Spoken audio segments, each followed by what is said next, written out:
Muy buenas tardes, Margarita, muy buenas tardes, bienvenida a Muchas gracias, la profesor. Tarde. primera CIPA del curso Mercados Globales Emergentes.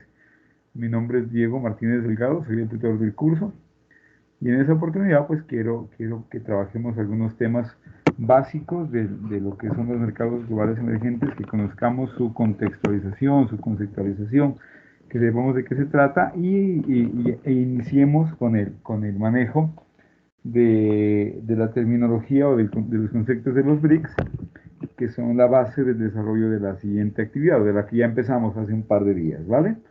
Ese sería como el contenido de la CIPA de esta tarde. La idea sería que si tiene preguntas, pues las vaya planteando, puede utilizar el micrófono cuantas veces quiera, que charlemos, resolvamos dudas, resolvamos inquietudes. Lo importante es comprender de dónde nacen estos señores de los mercados globales emergentes, ¿vale? Sí, señor, gracias. Listo.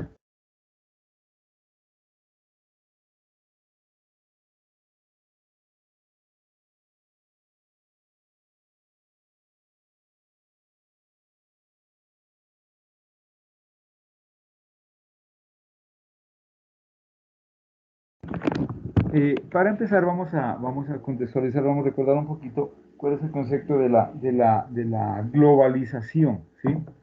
La globalización como tal se refiere a la integración de las economías, al manejo de las economías desde redes económicas mundiales, digamos, ¿sí? Es casi como una mundialización de la economía. El Fondo Monetario Internacional nos presenta un concepto. Nos dice que la globalización económica es la mayor interdependencia económica en razón al mayor volumen real de transacciones de bienes y servicios, flujos de capitales crecientes. ¿Qué es esto?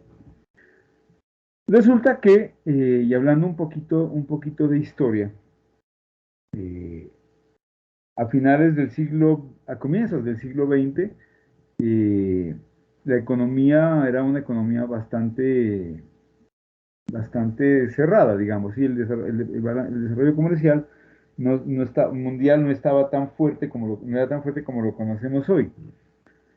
Y eso se acrecienta después de la Segunda Guerra Mundial. Después de la Segunda Guerra Mundial, los países a nivel mundial, pues sus economías a nivel mundial están muy resentidas y no hay relaciones comerciales, sí, muy poquitas.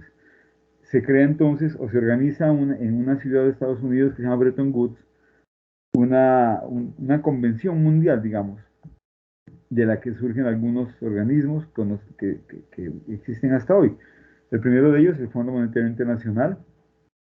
El segundo, en su momento, se llamó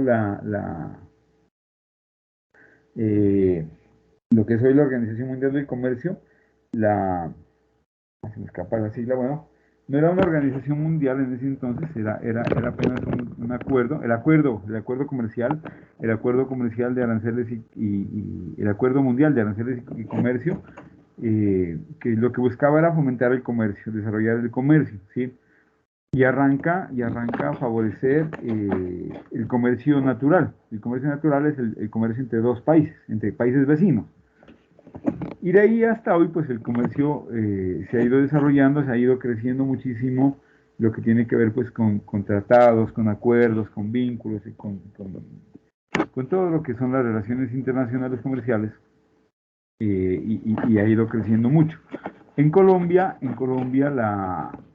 este proceso de globalización inició con la apertura económica, que tuvo sus primeros pasos en el gobierno de Virgilio Barco, y luego ya en el gobierno de César Gaviria, pues ya se implementó. En su momento la sufrimos, la padecimos durísimo, sobre todo los departamentos que somos fronterizos. Acá en el departamento de Nariño tuvimos grandes catástrofes económicas porque teníamos al Ecuador de vecino y ellos en su momento tenían un comercio más desarrollado que nosotros, mejores vías de acceso, mejor industria, etcétera. Estaban mejor que nosotros y nos dio muy duro la apertura. Poco a poco pues nos fuimos adaptando. Hoy por hoy pues ya somos más desarrollados que nuestro vecino. Y esto pues ha permitido que los países vayan trabajando de la mano, vayan utilizando los recursos que tienen disponibles y busquen en otras partes los recursos o bienes que no pueden producir. Imaginemos que el mundo es como una gran bodega, ¿sí? Entonces, en esa bodega, en una parte está el oro, en otra parte está el agua, en otra parte están los recursos naturales, los alimentos, bueno, etcétera, ¿sí? No todos tenemos de todo. No todo, ningún país tiene todo. Tenemos que buscar recursos en otras partes. Entonces, de ahí la importancia de esa interdependencia económica.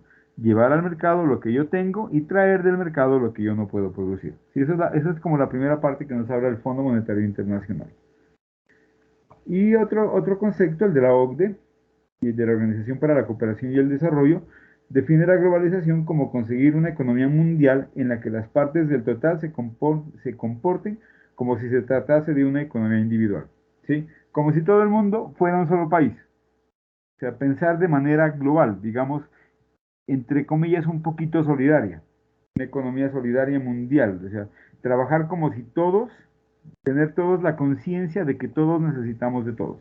Ese sería el éxito grande de una globalización económica, ¿sí? Obviamente, pues no se presenta de esa manera, pero la globalización económica sí ha crecido y sí se está fortaleciendo. Entonces, tomando otros conceptos, la globalización como tal se refiere a la creciente integración de las economías de todo el mundo, especialmente a través del comercio y los flujos financieros. En algunos casos, ese término hace alusión al desplazamiento de personas y la transferencia de conocimientos a través de las fronteras internacionales. La globalización abarca además aspectos culturales, políticos y ambientales. Bueno, ¿qué es todo esto? Miremos nuestro país, por ejemplo. Colombia tiene una serie de recursos, Colombia tiene una serie de beneficios naturales por sus condiciones climáticas, geográficas, bueno, etcétera, que le da algunos puntos extras sobre las economías vecinas. Y por eso ha tenido la facilidad de firmar acuerdos y tratados comerciales con el Ecuador, con Perú, con Brasil, con Venezuela, con todos nuestros vecinos y de otras latitudes, ¿sí? Hoy por hoy, por ejemplo, y lo tradicional ha sido el intercambio de bienes, o sea, ¿qué produzco yo y le vendo a usted, qué produce usted y me vende a mí? ¿Sí? Como ese intercambio para que exista una correlación.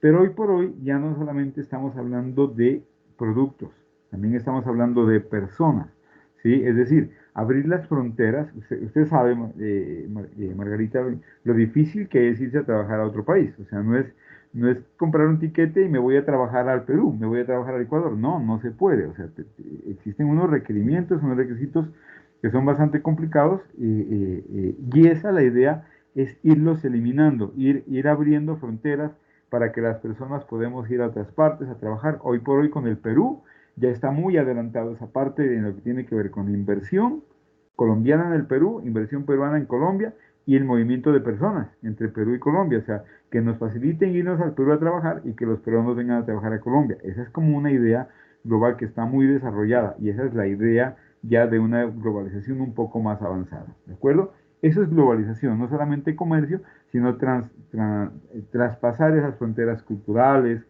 religiosas, políticas que son tan difíciles, las ambientales, bueno, etcétera. Todo eso se refiere a la globalización, mirar el territorio como uno solo, o sea, mirar el globo terráqueo, ¿sí?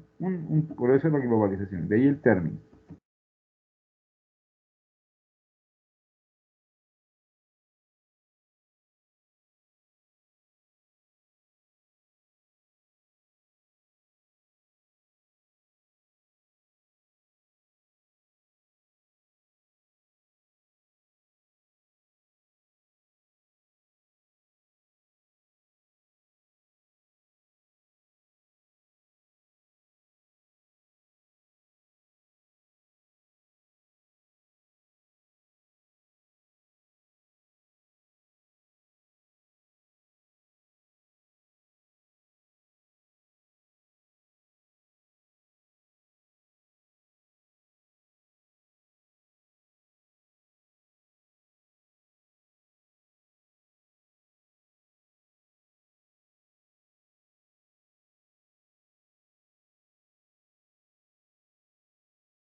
Tutor Diego Germán se silenció el CIPAS.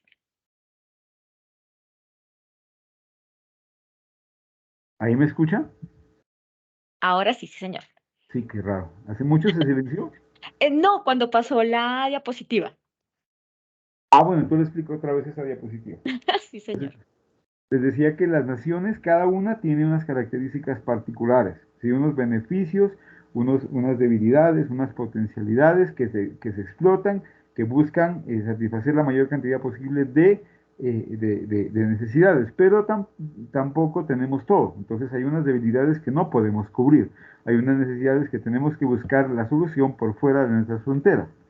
De ahí la necesidad de generar complementariedad entre países, ¿sí? Entre regiones. O sea, yo traigo lo que necesito y vendo lo que tengo para las necesidades de los vecinos. Esto lleva a que se genere globalización, ¿sí? Que la economía sea global, que pensemos no solo en la región, sino en el mundo entero. Y esto genera a la vez la integración económica. Cuando hablamos de la integración económica, hablamos de que los países, cuando definen sus políticas económicas, ya no solo piensan en el desarrollo y en el beneficio de la economía particular interna hacia dentro de sus fronteras, sino en que esas políticas, en esas acciones, van a generar convenios, van a generar acuerdos, vínculos comerciales, culturales, etcétera, con otros países, ¿sí? Entonces, esa es la globalización y mire que se convierte en un círculo y se va fortaleciendo cada vez más. Cada vez son más, mejor dicho, en ese momento todos los países del mundo tienen vínculos con otros países, ¿sí? No con todos, pero sí existen vínculos con otros. Ningún país del mundo es capaz de producir todo lo que necesita. Siempre se necesita de otros países, de otros productos. Entonces esto nos lleva, lo que les decía, a la integración económica. Tenemos aquí, no vaya a cerrar otra vez el micrófono. Vale. Nos dice que la integración económica, al pensar en la integración económica, evocamos la capacidad de los países para formar bloques económicos. Unirnos, hacer equipos, como cuando armamos la selección colombiana de fútbol, ¿cierto? Entonces armamos un equipo, armamos un bloque de deportistas. Entonces nos unimos a los que mejor saben hacer las cosas. Entonces lo mismo en la integración económica. Nos unimos con quien nos genere beneficio y nosotros le generamos beneficios a él. Es decir, los países se van a unir y entre más diferencias tengan entre ellos, mejor, ¿sí? Si somos muy parecidos, no estamos haciendo nada, ¿sí? O sea, porque ya, si somos parecidos, voy a producir lo mismo que produce mi vecino. En cambio, si somos diferentes, si tenemos condiciones socioeconómicas, culturales, geográficas diferentes, vamos a encontrar bienes con los que nos vamos a complementar.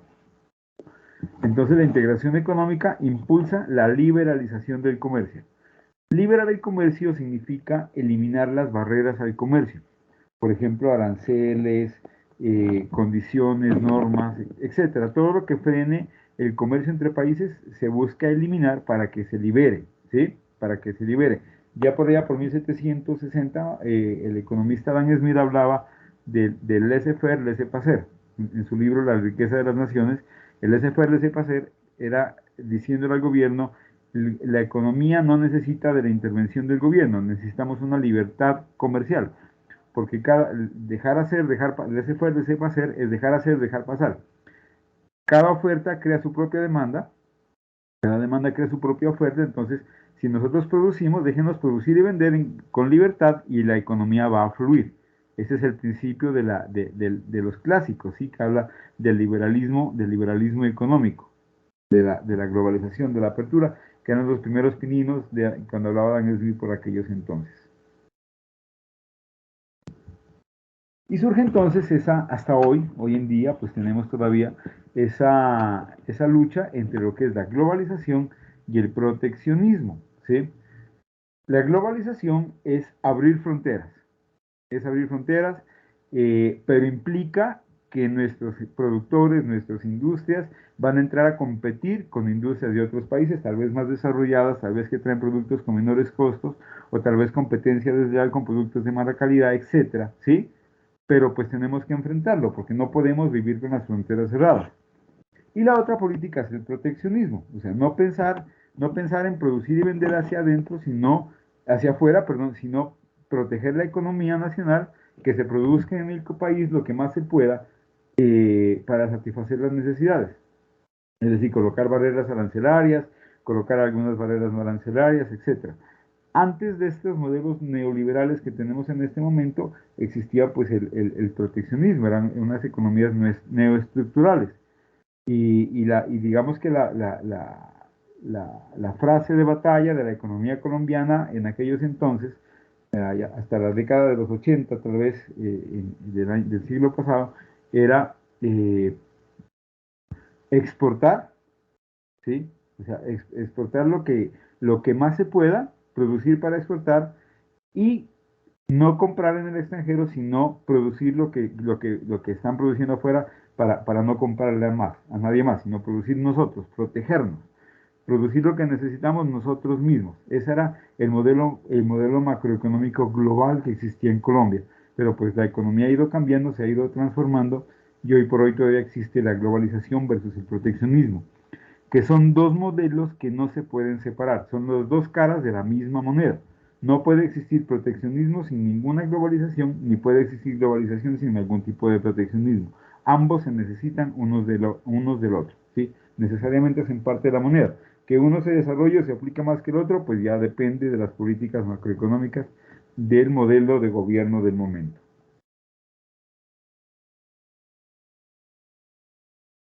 Antes de llegar a nuestros mercados globales, eh, globales emergentes, la globalización, la economía mundial ha pasado de los modelos proteccionistas a los liberales, que es lo que le venía diciendo, lo que ha implicado, lo que ha generado, pues que se generen una movilidad de recursos comerciales bastante fuertes. Hay desplazamientos de capitales, hay inversión internacional, hay movimientos de mano de obra, etcétera. Y esto surge, esa integración económica surge por la necesidad de los habitantes de los países que necesitan satisfacer necesidades y no pueden producirlos por sí mismos porque no tienen o la materia prima o el conocimiento o los recursos, etcétera. Por ejemplo, el Internet son recursos extranjeros, ¿cierto? Que vienen de afuera, entonces lo estamos utilizando. Empresas extranjeras invierten en Colombia en ese sector y estamos utilizando esos beneficios. Y lo que le había dicho también antes, ningún país es capaz de producir todo lo que necesita. Perdón, ningún país es capaz de producir todo lo que necesitan sus habitantes. El mundo es uno solo y sus recursos están dispersos por toda su geografía. La globalización y la interacción son un fenómeno económico ineludible, no lo podemos evitar. Es necesario el proceso de globalización. Y esas son como las fases por las que ha pasado la globalización. Primero la liberalización, apertura económica, eliminar algunas barreras, eliminar algunos aranceles, etcétera. Luego viene la internacionalización, ya hay más movimientos de capitales, mano de obra, etcétera. La multinacionalización, ya las empresas no se crean en un país, se crean entre varios países.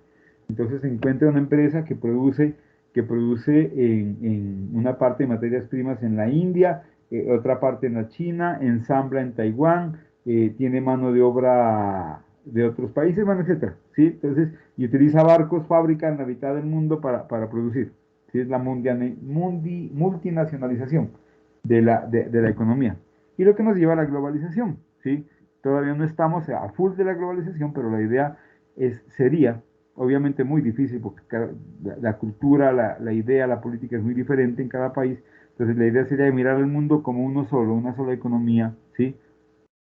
Como lo hace la Comunidad Económica Europea, por ejemplo, una sola economía para varios países, una sola moneda, una sola política monetaria. Todavía no tienen la misma la política fiscal única, pero sí se han llegado a la política monetaria. Entonces, hacia allá va el mundo, hacia allá va la economía mundial.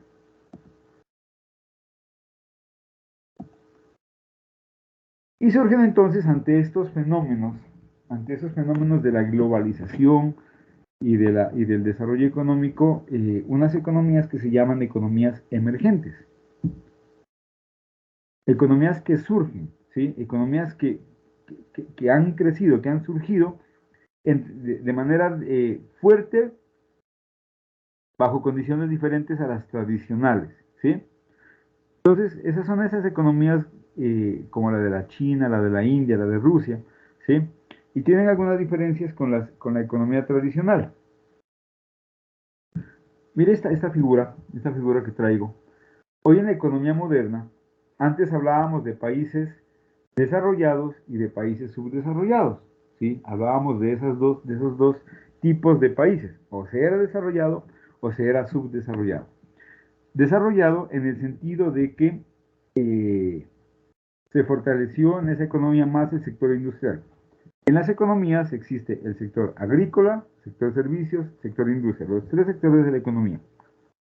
Las economías desarrolladas fortalecieron más el sector secundario, el sector industria, ¿sí? Porque es el que más mano de obra genera, mayor valor agregado, más empleo, más dinero, bueno, etc. Los subdesarrollados nos quedamos como que en la parte del suministro de materia prima, de la parte agrícola, etc. ¿Sí? Pero entre los dos, países que no son ni desarrollados ni son subdesarrollados, pero que han surgido e incluso han generado productos internos brutos más altos que los desarrollados, son los países de esas economías emergentes. ¿Sí? Esas economías que vamos a mirar en este momento. Entonces, ¿qué son y qué características tienen esas economías emergentes? Dice que son aquellos países o economías que que se encuentran en una fase de transición entre país en vía de desarrollo y los países subdesarrollados, ¿no? Ahí está mal redactado, los países en vías de... Ah, no, está bien. Los países en vías de desarrollo y los países desarrollados están en medio, ¿sí? En medio, pero no le apuntan, a diferencia de los desarrollados, no le apuntan al desarrollo industrial. ¿Por qué? Porque los países desarrollados ya lo tienen. O sea, no van a querer desbancar la industria de los países desarrollados, sino que utilizan sus potencialidades, su territorio, su mano de obra, sus potencialidades para producir. Esa es la diferencia, ¿sí? Los mercados emergentes son las economías de los países que están en pleno desarrollo, muchos de los cuales están experimentando un rápido crecimiento y una fuerte industrialización, en sectores diferentes a los de los países desarrollados, ¿no? En los últimos años, los mercados emergentes, también como conocidos como economías emergentes, han llamado bastante la atención a los inversores debido a la creciente participación en la economía mundial. Vamos a ver unas cifras más adelante de cómo han crecido. Entonces, como están creciendo, son polos de desarrollo. Al convertirse en un polo de desarrollo, atraen capitales, ¿sí? El país está creciendo, entonces los inversores llevan sus recursos y generan aún más desarrollo, ¿sí? Generan más empleo, fortalecen sectores, bueno, etcétera, más de lo que se estaba utilizando en el país. Tienen una demografía favorable, es decir, alta población y altas expectativas de crecimiento económico. Han hecho que las inversiones en los mercados emergentes sean atractivas a pesar del alto riesgo que conlleva invertir en ellos. ¿Sí? Alto riesgo porque han sido países pues, que no se los miraba antes, como Sudáfrica, la India, la China, que se está convirtiendo en la economía más importante del mundo, Rusia, que pues venía con esa fuerza de una economía emergente, pero pues con lo de la guerra en ese momento han habido muchísimos cambios. Entonces, cuáles son las características de una economía emergente, de un país o de una economía emergente? Primero, la internacionalización. Son países que están abriendo sus economías al exterior de manera muy importante. ¿Sí? Globalización, se están incluyendo en la globalización económica, por eso se llaman mercados globales emergentes. Son economías que están surgiendo en medio de la globalización. Presentan riesgos de inestabilidad política, eso sí es una debilidad que tienen ellos. ¿Por qué? Porque a su interior se están produciendo grandes transformaciones políticas, no solo en las reformas y propuestas, sino también en las ideologías políticas. ¿Sí? Miremos, por ejemplo, Rusia. El modelo económico que venía presentando o que se venía desarrollando incluso desde antes del presidente que tiene ahora, venía desarrollando a Rusia de manera muy fuerte. Infortunadamente, y como ya les dije, pues la guerra ha traído inestabilidad económica mundial. ¿Por qué? Porque estos son países, miren el territorio que abarca Rusia. Y los países, digamos, los países emergentes, como son Rusia, la India, la China, Brasil, Sudáfrica, son países con las extensiones más grandes de tierra y además la mayor cantidad de población, ¿sí? Entre ellos, entre esos países, concentran el 43% de la población mundial. Imagínense el mercado. Imagínense la potencialidad que tienen como mercado. Son la mitad del mundo. Entre esos 5 países son la mitad del mundo. Entonces, fácilmente pueden trabajar, si quieren, entre ellos y alcanzar grandes desarrollos. Divisas volátiles. Presentan divisas cuyo valor varía con cierta frecuencia, intentan ser controladas, pero la mayoría de los casos no se consigue. Bueno, lo que pasa es que la volatilidad o la variación del tipo de cambio es mundial, ¿sí? Es mundial y sobre todo ahora se está presentando una fuerte revaluación del dólar y eso lleva a una devaluación fuerte de las otras monedas. Miren dónde estamos nosotros en Colombia, o sea, con una moneda completamente, supremamente devaluada, ¿sí? Pero el Banco de la República toma medidas para ajustar ese valor, pero no ha logrado llegar a una estabilidad, digamos, de una moneda que debería estar alrededor de los 3.000 pesos, ¿no? Bajo mi criterio, 3.000, 3.500 sería un buen valor de la moneda, pero estamos alrededor de los 5.000 pesos. Otras características, pues profundos cambios sociales.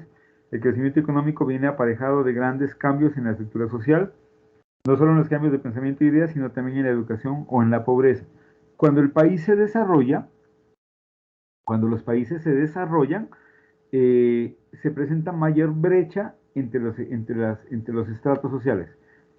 Tiende generalmente a desaparecer la clase media, se fortalece la clase baja y la clase alta, ¿sí? Y se debilita muchísimo la clase media. Si la clase media o se enriquece o se empobrece. Eso es lo malo cuando se presentan grandes cambios dentro de las economías. Mira, aquí está, hay una ausencia de una clase media fuerte, lo que les dije, entonces tiende a desaparecer esa clase media. Bueno, gran potencial de crecimiento, todos coinciden en que tienen grandes potencialidades de crecimiento económico cuando se presentan ese tipo de características.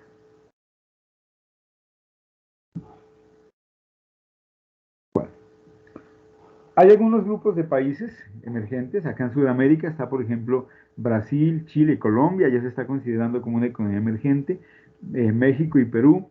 En Europa está la República Checa, Grecia, Hungría, Polonia, Rusia y Turquía. En África, Egipto y Sudáfrica. En Asia, China, India, Indonesia, Corea, Malasia, Filipinas, Taiwán, Tailandia, Qatar y los Emiratos Árabes Unidos, ¿sí? Entonces miren, ahí no está ni Japón, no está Estados Unidos, no está Alemania, no está Italia, que son países desarrollados, ¿sí? Entonces todos esos países que están aquí, miren que no eran nombrados como grandes productores, pero hoy en día, pero sobre todo esos países que sobresalen: Brasil, Rusia, la China, Sudáfrica y la India. Son los países que forman el BRICS, son los emergentes con mayor fortaleza. ¿Cómo los diferenciamos? ¿Cómo diferenciamos a un país desarrollado, un subdesarrollado y un país emergente? De manera muy resumida, teniendo en cuenta 4 indicadores: la renta per cápita, el crecimiento económico, la industria y el sector exterior. Un país desarrollado tiene alta renta per cápita, alto crecimiento económico, alta industria y alto sector exterior. Un país emergente tiene una renta per cápita baja, ¿sí? La producción por persona es baja. Generalmente porque son los países que tienen más población. La India tiene más de 1.000 millones, la China tiene más de 1.200 millones, ¿sí? Entonces, la producción nacional dividida entre los habitantes va a dar una renta per cápita baja. Lo demás, alto. Mientras que para un país subdesarrollado, todos los elementos son bajos. Es decir, ya en este momento, entre un país desarrollado y un subdesarrollado, la única diferencia es la renta per cápita, pero que a la vez se convierte en un beneficio por la gran cantidad de mano de obra disponible para la producción.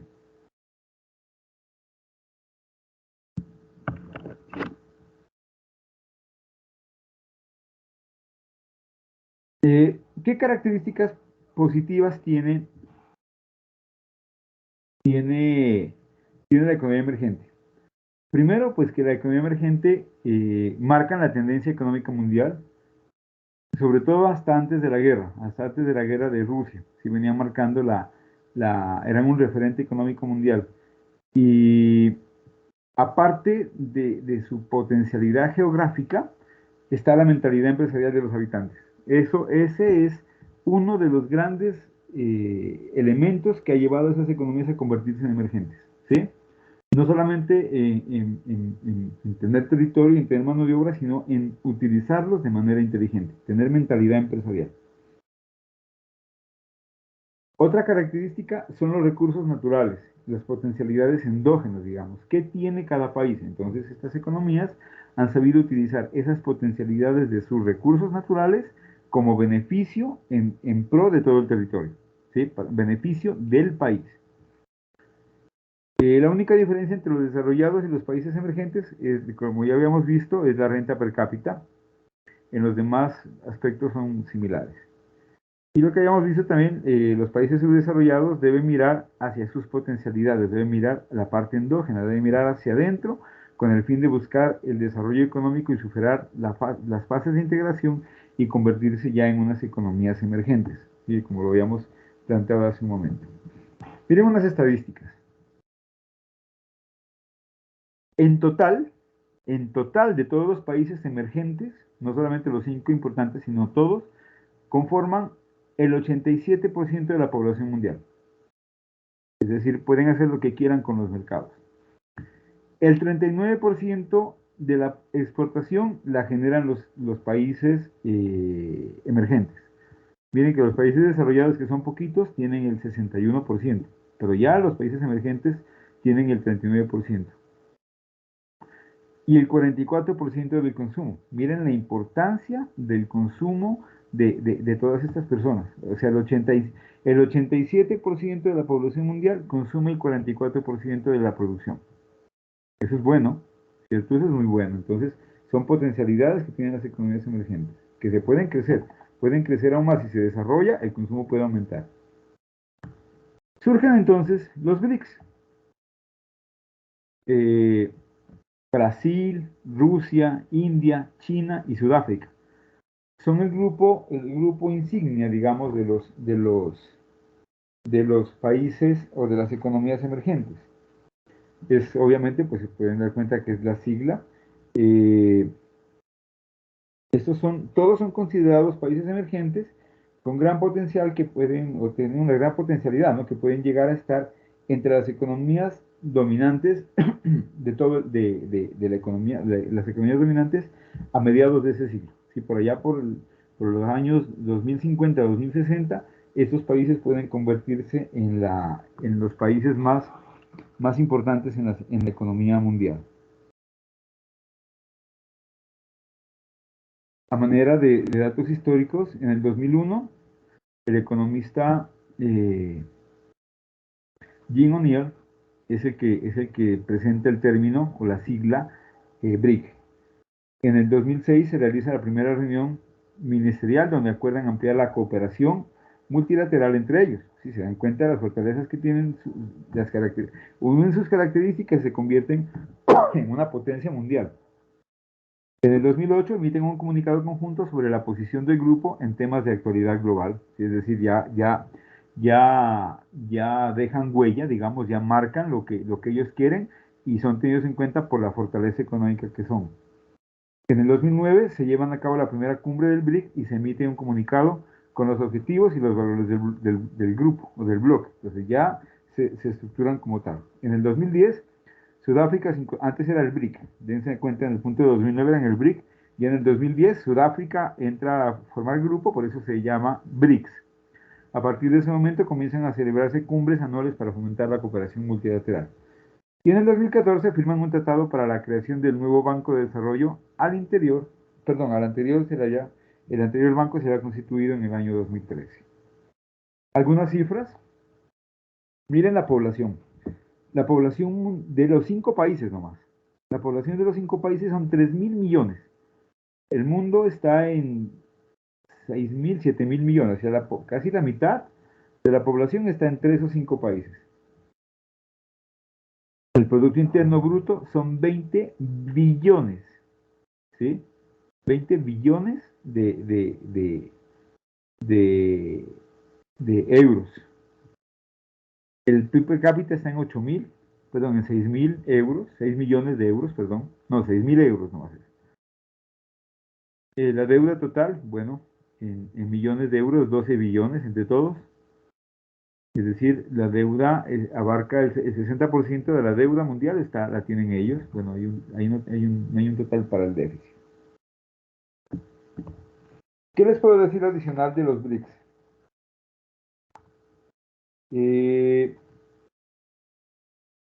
Son las economías que están en desarrollo, ¿sí? La crisis económica mundial después de la pandemia afectó a estos países, sobre todo a la China. Todavía no ha logrado recuperar sus volúmenes de producción prepandemia. Rusia no ha logrado superar lo de la guerra y entonces ha frenado su comercio. Rusia es la bodega mundial o de quien dependemos en lo que tiene que ver con cereales y con suministros de materias primas. Por eso la inflación mundial, la inflación es de carácter mundial. Aparte de los problemas internos de los países, también se presentan condiciones externas, como la de Rusia, que ha afectado el nivel de los precios, sobre todo en el suministro de materias primas, que se trasladan obviamente al producto final. Esto es en general lo que es una economía emergente. ¿Sí? Son economías que están utilizando sus potencialidades internas, son economías que están manejando mejor sus recursos, son economías que se van a convertir en las economías principales del mundo, ¿sí? De aquí a mediados del siglo XXI que estamos ahora. ¿De acuerdo? Con eso entonces ustedes van a dar inicio a la tercera actividad del curso. Van a encontrar que prácticamente todo lo que tiene que ver hablan de lo que son las economías emergentes de los BRICS. Los invito a que desarrollen las lecturas. Primero leamos, estudiemos, presentemos las dudas, las inquietudes de los temas y luego pues ya empezamos a estructurar el trabajo. Primero leamos, presentemos en los foros las preguntas, las vamos a resolver y vamos avanzando con el desarrollo del trabajo. ¿De acuerdo, Margarita? ¿Alguna pregunta, alguna duda? No, señor, por el momento no. Gracias. Bueno, entonces, más tarde o mañana, si alcanzo hoy, les envío la grabación de la CIPA, o si no, mañana con toda seguridad, para que todos la puedan consultar e inicien con esta fase. Margarita, muchísimas gracias por su asistencia, por su participación. Espero que el tema haya sido de su agrado y pues le dé muchas bases para el desarrollo de la actividad con la que iniciamos. Por supuesto, sí, señor. Muchísimas Gracias. gracias por su participación, muy amable. Señor, muchas gracias.